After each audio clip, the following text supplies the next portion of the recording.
Tu veux l'explication? Alors, comment on a monté le roof? Eh ben, on est fort, nous. Non, je rigole. Manitou, regarde. Si tu vois là, par là-bas, là, tu vas voir Luigi. Le petit Manitou de Philippe. On l'a sorti, le roof qui était ici, avec le Manitou. On l'a fait tourner comme un saucisson. On l'a mis dans le bon sens. Et le Manitou est venu présenter le roof à l'arrière du bateau. Et Philippe, qui était aux commandes, est monté tout doucement pour présenter le roof au ras de la poutre arrière et ensuite avancer le roof pour qu'on puisse le mettre sur les étais. On voit les étais là-haut, là, qui nous ont permis de poser cette pièce qui doit faire, je sais pas, 300 kilos.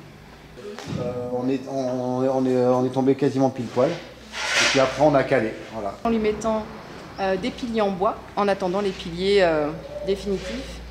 Bah, c'est des manœuvres, quand c'est fait, c'est toujours, quand on en parle et qu'on a le sourire, c'est que ça s'est bien passé. Donc voilà, c'était la dernière grosse pièce à déplacer de notre côté. Après, le reste, c'est de déplacer tout le bateau, mais c'est pas nous qui allons nous en charger, quoi. On va stresser, mais c'est pas nous qui allons nous en charger. Voilà. Et effectivement, l'ensemble du catamaran est métamorphosé. Il n'est plus difficile de s'imaginer que c'est un bateau. À l'intérieur, les assises sont bien définies. On commence l'étape des finitions. Et le matériel commence à arriver. Comme les éviers de la future cuisine. Fredo finalise l'étrave du bateau, en y ajoutant une pièce supplémentaire. Le but étant d'avoir la forme la plus aérodynamique possible. Et dans un style élégant, une fois finie, elle fera seulement 5 mm d'épaisseur. C'est aussi le moment de faire le point sur ce qu'il reste à l'intérieur du conteneur, dans lequel étaient placés les panneaux en fibre de verre qui constituent le catamaran. Voilà. Surtout pas à jeter. Ça dépend si tu me mets pas en colère. Ah non. C'est vrai que quand il voit ma coupe, il se met en colère, alors c'est pas la peine. Hein. Quand Fanny est là, comme ça, vous pourrez le finir en colère. Et regarde ça, c'est impressionnant. De se dire que ce qu'il y a dehors, c'était là-dedans. On en reparlait hier.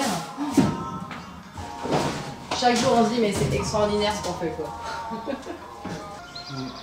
Tout rentrer là-dedans, il était moitié vide.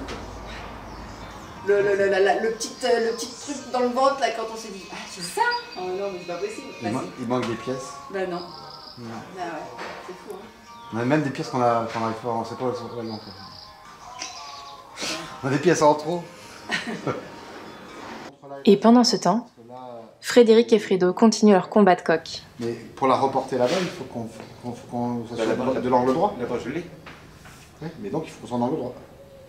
À moins que tu veuilles faire un angle droit, moi je sais pas comment faire un angle droit comme ça. Mais après, si je veux pas faire un angle droit. Ce qu'il faut, c'est un pont au sol. Et un angle droit. Mais les taquineries laissent toujours place à la bonne humeur. On fait une parallèle.